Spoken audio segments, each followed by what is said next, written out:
Hello students, welcome to the math channel. हम लोगों ने पिछले वीडियो में टू कंप्लीट कर ली थी और अब जो नेक्स्ट टॉपिक है वो है त्रिकोणमितीय सर्वसमीकाएं यानी ट्रिग्नोमेट्रिक आइडेंटिटीज। तो आइडेंटिटीज क्या होती हैं कि आइडेंटिटीज का जो रिजल्ट है वो हम हर जगह यूज कर सकते हैं डायरेक्टली, क्योंकि वो हर परिस्थिति में उसका मान वही आता है। तो इसलिए जैसे a प्लस बी का होल स्क्वायर है तो A square plus B square plus 2ab करके आप खोलते हैं तो हर परिस्थिति में उसका जो एक्सपेंशन है वो वही रहेगा। तो ये बीजगणितीय आइडेंटिटीज हैं। यहाँ पर हम त्रिकोणमितीय आइडेंटिटीज पढ़ेंगे, आपको याद भी रखनी है वो। तो हम स्टार्ट करते हैं। पहली आइडेंटिटी जो है वो है sign square theta plus cos square theta 1 होता है। अब यहाँ पर आपको क्या देखने वाली बात है कि थीटा दोनों सेम होने चाहिए, तभी उसका मान 1 आएगा। ठीक है, इसको सिद्ध कैसे करते हैं हम वही लिख लेते हैं। तो देखिए साइन थीटा होता है परपेंडिकुलर बटे हाइपोटेन्यूज, ये भी परपेंडिकुलर बटे हाइपोटेन्यूज, ये हो जाएगा बेस बटे हाइपोटेन्यूज, तो ये हो जाएगा पी स्क्वायर बटे H square plus B square बटे एच स्क्वायर एलसीएम आएगा P square plus B square. Pythagoras प्रमेय से P square plus B square H square के बराबर आएगा, ये भी एच स्क्वायर के बराबर, आंसर आएगा 1। तो ये इंपॉर्टेंट आइडेंटिटी है। Sign square theta plus cos square theta आपको कहीं भी दिखेगा, उसका मान आप डायरेक्टली 1 लिख देंगे। ठीक है, ये तो मैंने आपको समझाया है कि कैसे आया 1 इसका मान, तो आपको तो यही याद रखना है। अब देखिए sine square theta plus cos square theta is equal to 1 है, तो मैं इससे साइन स्क्वायर थीटा का मान निकाल सकती हूँ, हो जाएगा 1 माइनस कॉस स्क्वायर थीटा। इसी प्रकार कॉस स्क्वायर थीटा का मान निकाल सकती हूँ 1 माइनस साइन स्क्वायर थीटा। तो आपको ये याद रखना है, कभी हम इसका यूज करेंगे, कभी इसका करेंगे, कभी इसका करेंगे। ठीक है, तो नेक्स्ट आइडेंटिटी पे जाते हैं।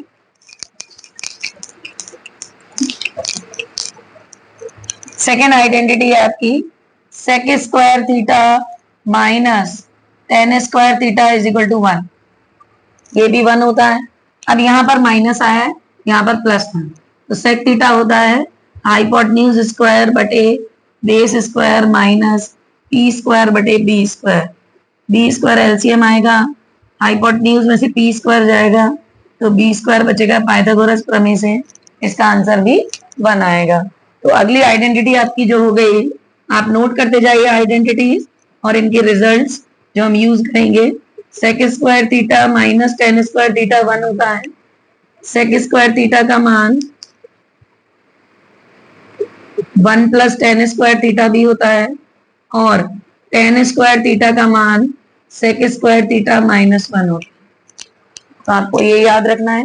सेकेंड, नेक्स्ट देखिए तीसरी आइडेंटिटी है। अब बचे कौन से हमारे 6 त्रिकोणमितीय अनुपात है, तो आपके कोसेक और कॉट बचा है। तो तीसरा जैसे सेक और टेन में है वैसे ही cosec square theta minus cot square theta, ये भी 1 होता है। अब हम इसमें क्या करेंगे, मान लगा देंगे हाइपोटेन्यूज स्क्वायर बटे P square minus B square बटे पी स्क्वायर, तो एलसीएम लेके ऐसा आ जाएगा। कर्ण के वर्ग में से अगर मैं आधार का वर्ग माइनस कर दूंगी तो मुझे लंब का वर्ग मिलेगा, तो आंसर आएगा 1। तो देखिए ये भी से आएगा। तो आपको कैसे याद करना है, अगली identity cosec square theta minus cot square theta is equal to 1। Cosec square theta बराबर 1 प्लस कॉट स्क्वायर थीटा और कॉट स्क्वायर थीटा बराबर कोसेक स्क्वायर थीटा माइनस 1। तो इन दोनों की लगभग एक सी तरीके की है और ये अलग है। ठीक है, तो जो भी मैंने बॉक्स में लिखा है वो आपको याद रखना है।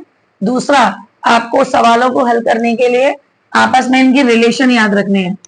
तो रिलेशन क्या है, जैसे साइन थीटा है कोसेक थीटा का उल्टा है या कोसेक थीटा साइन थीटा का उल्टा है, इसी प्रकार कॉस थीटा सेक थीटा का उल्टा है और सेक थीटा कॉस थीटा का उल्टा है।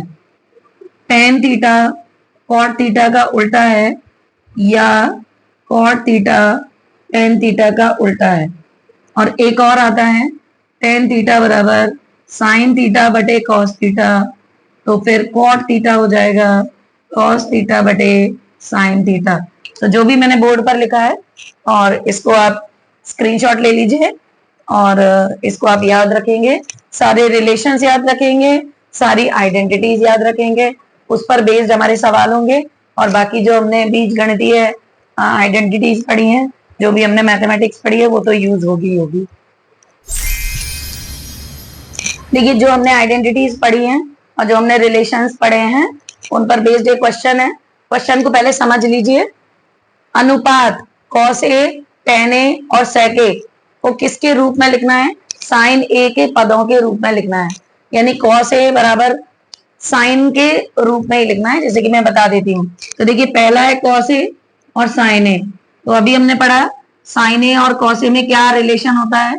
Sign square A plus cos square ए 1 होता है।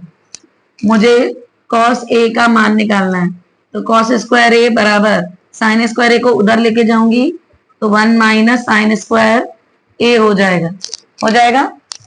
नेक्स्ट कॉस का मान निकालना है, खाली वर्ग है तो यहाँ पर मुझे वर्गमूल लेना पड़ेगा। तो कॉस का मान आ गया साइन के पदों में, क्या आ गया? कॉस ए बराबर under root of 1 minus sine square A. अब अगला क्या है? टेन ए। टेन ए को भी मुझे साइन ए के पदों में लिखना है, तो टेन ए होता है साइन ए बटे कॉस ए। तो साइन ए है ही है, क्योंकि मुझे साइन ए के पदों में लिखना है। कॉस ए में निकाल चुकी साइन के पदों में, वो आ जाएगा 1 माइनस साइन स्क्वायर ए। ये आ जाएगा साइन ए बटे under root of 1 minus sine square A. अब देखिए यहाँ पर आप सोच रहे होंगे कि मैंने वर्गमूल लिया है और मैंने यहाँ प्लस माइनस नहीं लगाया है। तो यहाँ पर हम केवल 0 से 90 तक की बात कर रहे हैं, यानी प्रथम क्वाड्रेंट की बात कर रहे हैं। तो प्रथम क्वाड्रेंट में सारे त्रिकोणमितीय अनुपात पॉजिटिव होते हैं, तो इसलिए मैंने यहाँ पर प्लस माइनस की जगह पर केवल प्लस ही लिया है। तो देखिए अगला सवाल, अगला इसका पॉइंट आ गया टेन ए साइन ए के रूप में। तो टेन ए का फॉर्मूला साइन ए के रूप में निकल गया, साइन ए बटे under root of 1 minus sine square A. अब अगला क्या है? सेक ए। तो इसका मतलब क्या हुआ? आपको आइडेंटिटीज आनी चाहिए, आपको रिलेशंस आने चाहिए। तो सेक ए क्या है? कॉस ए का उल्टा। तो मैं कॉस ए तो निकाल चुकी हूँ, 1/1 minus under root sine square A. तो ये तीनों जो हैं कॉस ए, टेन ए, सेक ए, मैंने साइन के पदों में निकाल दी। देखिए अगला क्वेश्चन है, सिद्ध कीजिए। आपको इस एक्सरसाइज में ज्यादातर ऐसे ही प्रश्न मिलेंगे, आपको सिद्ध करना है। तो देखिए ये दायां पक्ष, वो बायां पक्ष है और ये दायां पक्ष है। तो देखिए दायां पक्ष में तो 1 है, तो इसका मतलब मुझे यही हल करना है।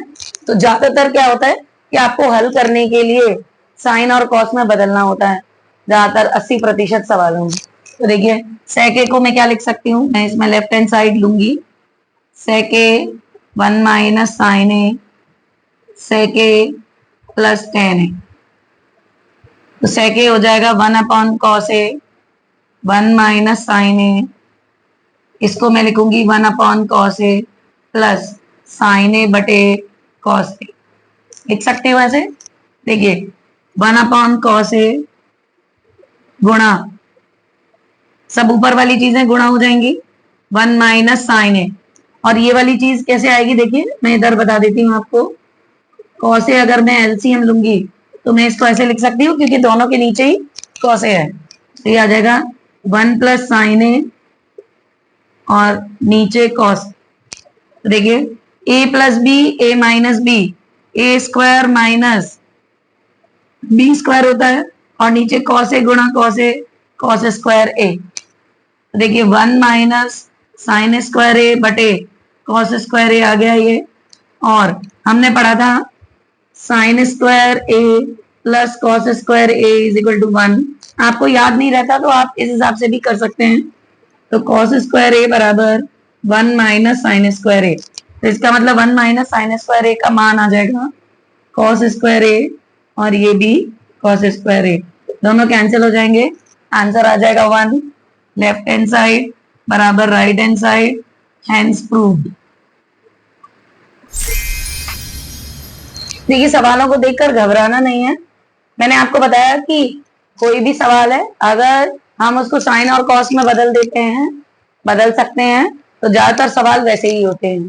तो देखिए लेफ्ट हैंड साइड लेंगे, इसमें cot A minus cos A upon cot A plus cos A. तो कॉट ए क्या होता है, कॉस ए बटे sine A minus cos A whole upon cos A बटे sine A plus cos A. ठीक है, ये होगा। अब देखिए मुझे ऊपर कॉस ए कॉमन दिखाई दे रहा है, तो मैं कॉमन ले लेती हूँ। जब मैंने कॉमन लिया तो यहाँ पर 1 बटे साइन ए बचेगा, और यहाँ पर कुछ नहीं -1 बचेगा। ऐसे ही यहाँ पर कॉस ए कॉमन ले लूंगी, तो यहाँ पर 1 अपॉन साइन ए प्लस 1 बचेगा। कॉस ए से कॉस ए कैंसिल हो गए। अब 1 अपॉन साइन ए क्या होता है, कोसेक। कोसेक साइन का उल्टा होता है और साइन कोसेक का उल्टा होता है। तो 1 अपॉन साइन ए को मैं डायरेक्टली क्या लिख सकती हूँ, कोसेक ए -1, और नीचे वाले 1 अपॉन साइन ए को भी लिख सकती हूँ कोसेक ए प्लस 1। ये भी राइट हैंड साइड के बराबर आ गया, सिद्ध हो गया। देखिए एग्जाम्पल नंबर 12 है, सब समीकरण सेक स्क्वायर थीटा बराबर 1 प्लस टेन स्क्वायर थीटा का प्रयोग करके आपको सिद्ध करना है sine theta minus cos theta plus 1 upon sine theta plus cos theta -1 1 upon sec theta minus tan theta के बराबर है। तो यहाँ पर ये क्लॉज लगा हुआ है कि आपको यही यूज करना है। ठीक है, ये रिलेशन यूज करना है। तो हमारे इस सवाल में सेक और टेन तो है नहीं, तो हम जानते हैं कि टेन क्या होता है, साइन बटे कॉस होता है, और सेक होता है 1 बटे कॉस। तो हम क्या कर दें, अंश व हर में दोनों में कॉस थीटा का भाग कर देते हैं प्रत्येक टर्म में। तो ये हो जाएगा साइन थीटा बटे cos theta minus cos theta बटे cos theta plus 1 upon cos theta. तो ये तो आपको मालूम होगा कि किसी भी बिंदु में हम किसी भी संख्या का ऊपर नीचे सेम संख्या का गुणा भी कर सकते हैं और सेम संख्या का भाग भी कर सकते हैं, तो बिंदु पर कोई फर्क नहीं पड़ता। यहाँ पर मैंने कॉस थीटा का भाग करा है, तो यहाँ जो डिनोमिनेटर है sine theta upon cos theta ये हो जाएगा। अब साइन थीटा बटे कॉस थीटा को मैं टेन थीटा लिख सकती हूँ, कॉस थीटा बटे कॉस थीटा 1 हो जाएगा, 1 upon cos theta sec theta हो जाएगा। इसी प्रकार इसका डिनोमिनेटर आ जाएगा। अब देखिए थोड़ा सा मैंने ऑर्गेनाइज करके लिख दिया है। अब यहाँ पर आपको थोड़ी ट्रिक लगानी है, आपको सिद्ध करना है sec theta minus tan theta. तो इसका मतलब यहाँ पर मुझे tan theta minus sec theta दिखाई दे रहा है, और यहाँ पर भी मैं tan theta minus sec theta या sec theta minus tan theta ला सकती हूँ। तो मैं क्या करूंगी, tan theta minus sec theta का ऊपर नीचे गुणा कर दूंगी। ठीक है, तो गुणा करूंगी तो क्या आएगा, देखिए tan theta plus sec theta गुणा tan theta minus sec theta ये हो जाएगा, और -1 में गुणा होगा tan theta minus sec theta का। कितनी बात समझ में आ गई सबको। इसी प्रकार हर में भी करेंगे, tan theta minus sec theta गुणा tan theta minus sec theta और प्लस 1 गुणा tan theta minus sec theta. ठीक है, अब देखिए ऊपर हो जाएगा a plus B a minus B, तो ये क्या हो जाएगा a square minus B square, tan square theta minus sec square theta और माइनस टेन थीटा -1 का गुणा करूंगी तो माइनस टेन थीटा माइनस गुणा माइनस प्लस हो जाएगा सेक थीटा अपॉन यहाँ पर tan theta minus sec theta को कॉमन ले लूंगी और मेरे पास क्या बचेगा, tan theta minus sec theta plus 1 ये बचेगा। अब देखिए sec square theta minus tan square theta 1 होता है, तो यहाँ पर मेरे पास उल्टा है, tan square theta minus sec square theta क्या हो जाएगा -1, क्या हो जाएगा -1। तो मैं यहाँ पर मान लगा देती हूँ -1 minus tan theta plus sec theta बटे tan theta minus sec theta common, और ये आ जाएगा 1 plus tan theta minus sec theta. तो ऊपर से मैं माइनस कॉमन ले लूंगी, तो ऊपर से जब मैं माइनस कॉमन लूंगी तो माइनस वाले प्लस बन जाएंगे और प्लस वाले माइनस। तो 1 plus tan theta minus sec theta upon tan theta minus sec theta, और ये हो जाएगा 1 plus tan theta minus sec theta. अब आप क्या देख रहे हैं, 1 plus tan theta minus sec theta, और यहाँ पर भी 1 plus tan theta minus sec theta आ गया है, तो ये कैंसिल हो जाएगा। फाइनली मेरे पास बचेगा -1 upon tan theta minus sec theta. लेकिन सवाल में राइट हैंड साइड में sec theta minus tan theta दिया है, लेकिन मेरे पास यहाँ पर -1 है, तो मैं माइनस का ऊपर नीचे मल्टीप्लाई कर देती हूँ, तो 1 बटे sec theta minus tan theta आ जाएगा, जो कि RHS के बराबर है। यहाँ मैंने माइनस का गुणा ऊपर नीचे कर दिया है, तो ऊपर तो प्लस बन जाएगा, और यहाँ माइनस का गुणा करूंगी तो सेक थीटा प्लस का बन जाएगा, टेन थीटा माइनस का बन जाएगा, जो कि हमारा RHS है। तो इस प्रकार से ये सवाल सॉल्व होगा। तो थोड़ी सी प्रैक्टिस करनी पड़ेगी इसमें आपको। तो देखिए बच्चों, हमने आइडेंटिटीज यानी त्रिकोणमितीय सर्वसमीकरण और उन पर बेस्ड उदाहरण जो आपकी बुक में है वो हमने इस वीडियो में कवर किए हैं। अब आप आइडेंटिटीज को याद करेंगे और सवाल करेंगे एक्सरसाइज के। नेक्स्ट वीडियो में हम एक्सरसाइज के सवाल डिस्कस करेंगे। आपको वीडियो अच्छा लगा हो तो वीडियो को लाइक कीजिए, चैनल को सब्सक्राइब कीजिए। Thank you very much for watching.